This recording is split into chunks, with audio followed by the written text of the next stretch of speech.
CBSE words में आपका स्वागत है। तो एक और वीडियो मैं सोर्स बेस्ड क्वेश्चंस के प्रैक्टिस के लिए लेकर आ गया हूं और ये सोर्स मैंने हिस्ट्री के फर्स्ट चैप्टर से लिया है। इससे पहले जो मैंने वीडियो बनाई थी उसमें सिविक्स के फर्स्ट चैप्टर से मैंने सोर्स दिया था। वहाँ मैंने ये भी बताया था कि ये सोर्स बेस्ड क्वेश्चन क्या होते हैं और इन्हें कैसे अटेम्प्ट करना है। यहाँ मैं शॉर्ट में बता देता हूँ। एग्ज़ाम में आपके ऐसे रहेगा कि आपको 4 क्वेश्चंस दिए होंगे और उन क्वेश्चन का सोर्स दिया होगा, यानी एक पैराग्राफ दिया होगा, उससे रिलेटेड ये क्वेश्चन होंगे। अब ऐसा ज़रूरी नहीं है कि जो क्वेश्चन दिए हैं उनका आंसर डायरेक्टली आपको पैराग्राफ में मिल ही जाए, लेकिन वो सारे क्वेश्चन उस पैराग्राफ से, उस सोर्स से रिलेटेड ही होंगे। तो इनको अटेम्प्ट करने का तरीका ये है कि आप पहले उस पैसेज को, सोर्स को पढ़ना स्टार्ट ना करो, बल्कि पहले आप क्वेश्चन देख लो। ऐसा हो सकता है कुछ क्वेश्चन आपके डायरेक्टली ही बन जाए, नहीं तो जो बाकी बच जाए उनके लिए आप पैसेज जब पढ़ोगे तो आपके माइंड में रहेगा कि मुझे किन क्वेश्चंस को तलाशना है, क्योंकि पूरा आपको पैसेज अच्छे से समझना नहीं है। वहाँ आपको सिर्फ क्वेश्चन के आंसर ढूंढने हैं। तो ये जो सोर्स है आपको बिल्कुल फर्स्ट पेज पे जो फर्स्ट पैराग्राफ है वहीं से वही वाला पैराग्राफ मैंने लिया है। तो आप चाहो तो वीडियो को पॉज करके खुद से आप पढ़ लो, उसके बाद क्वेश्चन अटेम्प्ट कर लेना। नहीं तो मैं थोड़ा सा इसका ओवरव्यू दे देता हूँ कि इस पैराग्राफ में, सोर्स में क्या है, एक शॉर्ट में मैं आपको समझा देता हूँ। तो 1848 के अंदर फ्रांस का एक आर्टिस्ट जिसका नाम फ्रेडरिक सॉर्यू था, उसने 4 प्रिंट्स बनाई, यानी 4 पेंटिंग्स बनाई, जिसके अंदर वो क्या कर रहा है, विजुअलाइजिंग हिज ड्रीम। विजुअलाइज का मतलब होता है जब हम किसी चीज को सोचते हैं तो एक इमेज जो हमारे माइंड में बनने लगती है, वही होता है विजुअलाइजेशन। जैसे मैं आपको कोई स्टोरी सुनाऊं कि एक राजा था, तो एक राजा की इमेज आपके माइंड में बनना शुरू हो जाएगी। उसका बहुत बड़ा महल था तो एक महल की इमेज बनने लगेगी। तो यही जो इमेज हमारे माइंड में क्रिएट होती है उसे हम विजुअलाइजेशन कहते हैं। तो उसने भी ऐसे विजुअलाइज किया। क्या विजुअलाइज किया कि दुनिया बनी है डेमोक्रेटिक और सोशल रिपब्लिक से, यानी कैसी दुनिया है जहां पर डेमोक्रेसी है और सोशल रिपब्लिक है।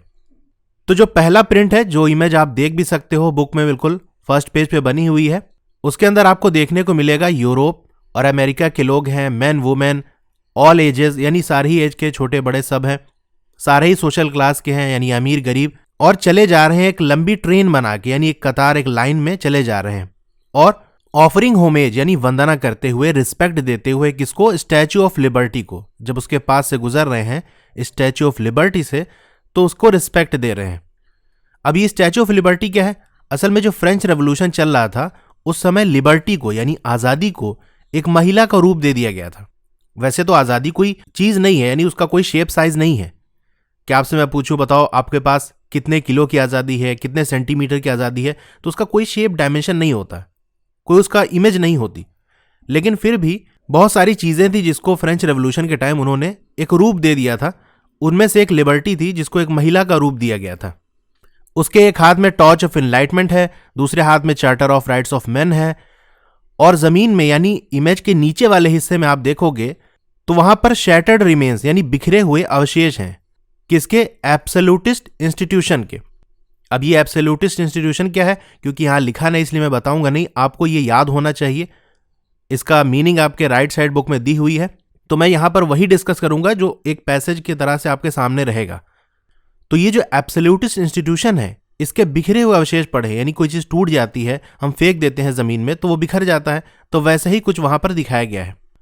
अब सॉर्यू का जो यूटोपियन विजन है उसमें यह दिखाया गया है कि जो लोग हैं उनको अलग अलग ग्रुप किया है इसने, उनके नेशन के हिसाब से, यानी जिस देश के हो उसका एक ग्रुप बना दिया अलग अलग देश का। अब कैसे पहचानेंगे वो किस देश के हैं? उनके फ्लैग से और उनका जो नेशनल कॉस्ट्यूम है, जो ड्रेस है, उससे पहचान सकते हैं। अब सबसे आगे इसमें यूनाइटेड स्टेट और स्विट्जरलैंड हैं, जो ये लाइन जा रही है, जो कि नेशन स्टेट बन चुके हैं। और आप फ्रांस को देख सकते हो उसके पीछे, और उसका झंडा कौन सा है? रेवोल्यूशनरी ट्राई कलर का उसका फ्लैग है, और वो बिल्कुल स्टैच्यू के पास पहुंचा है अभी फ्रांस। उससे पीछे जर्मनी है, इनका ब्लैक, रेड और गोल्डन फ्लैग है।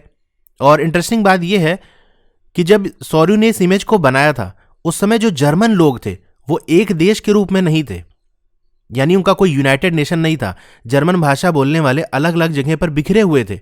तो ये जो झंडा, ये फ्लैग जो दिखाया गया है, ये एक उम्मीद दिखाई गई कि हाँ, एक दिन जर्मनी पूरा एक देश बनेगा, ठीक है, एक नेशन स्टेट बनेगा, और वहां पर एक डेमोक्रेसी होगी और कॉन्स्टिट्यूशन होगा। कॉन्स्टिट्यूशन क्या होता है? कानून होते हैं, ठीक है। जर्मन लोगों के पीछे और भी कंट्रीज है, ये बिल्कुल आप देख लेना। और ऊपर आसमानों में भी क्या दिखाया गया है कि क्राइस्ट हैं, सेंट्स हैं यानी जो साधु संत हैं, और एंजल्स हैं यानी फरिश्ते हैं, वो पूरी सीन को देख रहे हैं, लोगों की जो मार्च निकल रहा है उसको देख रहे हैं। इनको यूज किया आर्टिस्ट ने किस लिए? Fraternity among the nation of the world. Fraternity यानी भाईचारा, यानी इतना ज्यादा अलग अलग देश के लोगों में, अलग अलग कल्चर के लोगों में इतना ज्यादा भाईचारा है कि इस पर क्राइस्ट और जो सेंट्स हैं और जो एंजल्स हैं वो खुद देख रहे हैं कि इतनी अच्छी चीज हो गई। तो चलिए हम क्वेश्चन पे बढ़ते हैं।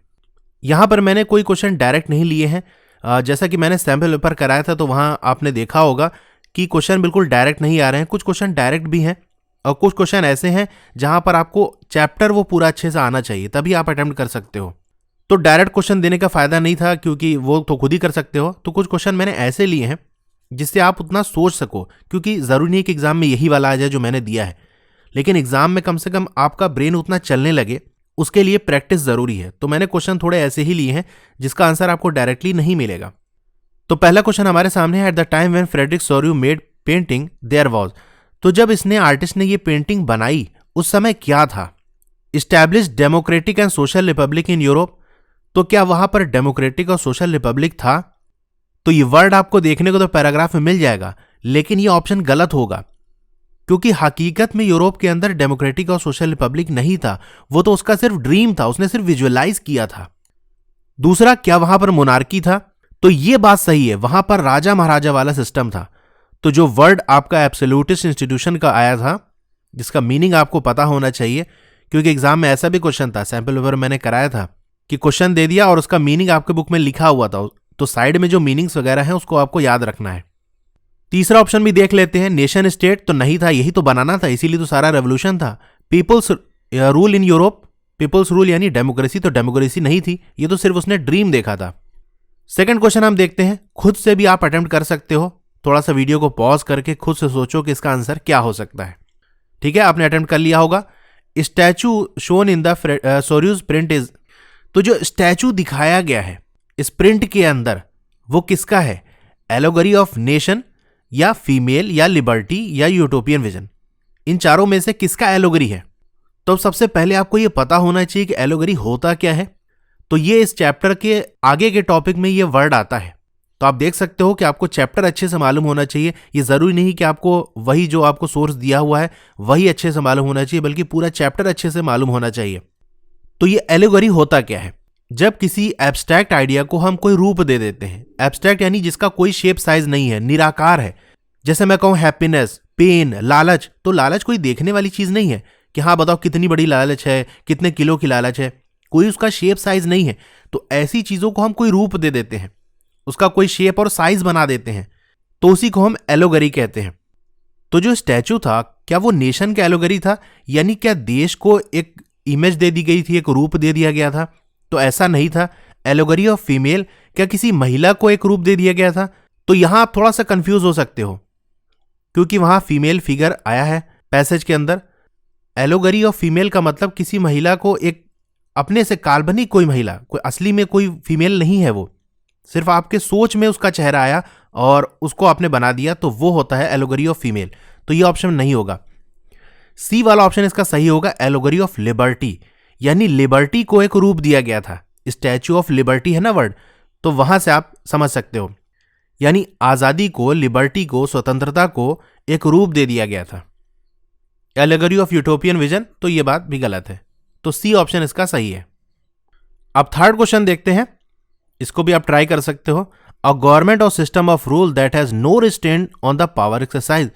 एक ऐसी सरकार या कोई ऐसा सिस्टम रूल करने का, यानी राज करने का, हुकूमत करने का, जहां पर जो पावर है रूलर के पास, जो राजा है, जो रूल कर रहा है, जो गवर्नमेंट है, उसके पास जो पावर है वो अनलिमिटेड है, उसको कोई रोक टोक नहीं है, जो चाहे वो करे।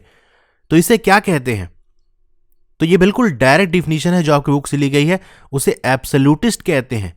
आपके बुक में साइड में ये दिया हुआ है एब्सोल्यूटिस्ट की डिफिनीशन, वही ये पूछा गया है। ठीक है, फोर्थ क्वेश्चन देखते हैं। At the time when Sorrieu created this image the German people did not yet exist as United Nation. तो जब सोर्यू ने इस इमेज को बनाया था, तो जैसा कि मैंने अभी पैसेज में बताया कि जो जर्मन लोग थे वो एक देश के रूप में नहीं थे, यानी अलग अलग देश में वो बिखरे हुए थे। ठीक है, पूरा एक देश, कंट्री जर्मनी नहीं था, but still people of Germany are shown bearing, लेकिन उसके बावजूद भी दिखाया गया है कि जर्मन लोग black, red and golden colour का फ्लैग लिए हुए हैं। जैसे मैं आपसे कहूं कि ABC नाम का कोई कंट्री और उसका मैंने एक फ्लैग बना दिया, तो आप कहोगे यार ये कंट्री तो है ही नहीं, तो आपने फ्लैग कैसे बना दिया? तो वही बात यहां कही जा रही है कि जर्मन लोग तो अलग अलग देश में बिखरे थे, कोई जर्मनी नाम का देश था ही नहीं, तो आपने उसका फ्लैग बना कैसे दिया? तो उसका क्या रीजन हो सकता है? तो उसको बनाने का मकसद यह था कि there was rule of people of Germany, तो जर्मनी था ही नहीं, तो पीपल्स रूल हो ही नहीं सकता। He wanted to promote conservatism. Conservatism क्या होता है? जो पुरानी सोच के लोग होते हैं, यानी पुराने जो सोशल ऑर्डर, जात पात और धर्म वगैरह ज्यादा सोचते हैं, वो कंजर्वेटिज्म में आते हैं। यूरोप के अंदर ये बहुत ज्यादा चलता था पहले, तो इसको प्रमोट करने के लिए, तो ये बात भी बिल्कुल गलत है। He wanted to show fraternity among the nation of the world, क्या वो भाईचारा दिखाना चाह रहा था? तो ये बात भी बिल्कुल गलत है। डी वाला देखते हैं, he wanted to create hope of German unification. ठीक है, तो ये बात सही है। क्यों सही है? क्योंकि वो एक उम्मीद जगाना चाहता था कि हाँ एक टाइम आएगा कि जर्मनी एक देश बनेगा, तो झंडा इसने पहले ही दिखा दिया ताकि लोगों के अंदर एक उम्मीद जगे कि अरे हमारा झंडा, हमारा देश, और वो जर्मनी को यूनाइट करने के लिए, जर्मनी एक देश बनाने के लिए वो कोशिश कर सके, इसलिए उसने यूज किया था। अब फिफ्थ वाला क्वेश्चन हम देखते हैं, condition of absolutist institution shown in the prints. तो जो एब्सोल्यूटिस्ट इंस्टीट्यूशन थे, यानी कि ऐसी गवर्नमेंट और या एक ऐसा रूल करने का सिस्टम जहां पर अनलिमिटेड पावर हो, कोई रोक टोक नहीं हो, जो चाहे करो, तो उसकी कंडीशन इस इमेज में कैसी दिखाई गई, इस प्रिंट में कैसी दिखाई गई है? क्या डिस्ट्रॉयड दिखाया गया है, marching in a long train, having torch of enlightenment, firmly established? तो बात क्या है, पैसेज में देखते हैं। तो यहां देख सकते हो, on the earth in the foreground of the image lie the shattered remains of symbols of absolutist institution, यानी जो एब्सोल्यूटिस्ट इंस्टीट्यूशंस के सिंबल हैं, यानी जिनसे उनको पहचाना जाता है, जैसे सर का ताज हो गया और जो चेयर वगैरह होती है जिस पर राजा महाराजा बैठते हैं, उनके टूटे हुए अवशेष बिखरे हुए हैं। शैटर्ड रिमेन, यानी कोई चीज बिखरी होती है जमीन में, कई टुकड़े में होती है, इसका मतलब हम उसे क्या कह सकते हैं कि वो डिस्ट्रॉय हो चुकी है। तो वैसे तो हकीकत में डिस्ट्रॉय नहीं थी, लेकिन हमसे पूछा जा रहा है कि कंडीशन बताओ जैसा कि प्रिंट में दिखाया गया है। अभी क्या कंडीशन है वो नहीं पूछ रहा है, बल्कि उस इमेज में कैसा दिखाया गया है। तो डिस्ट्रॉयड दिखाया गया है, यानी जो एब्सोल्यूटिस्ट इंस्टीट्यूशन है वो डिस्ट्रॉय हो चुके हैं, इसीलिए उनके बिखरे हुए अवशेष पड़े हुए हैं। ठीक है, तो इसका ए वाला ऑप्शन सही होगा। तो वैसे तो आपके 4 क्वेश्चन रहेंगे, लेकिन मैंने 5 क्वेश्चन दे दिया, थोड़ी प्रैक्टिस ही हो जाएगी।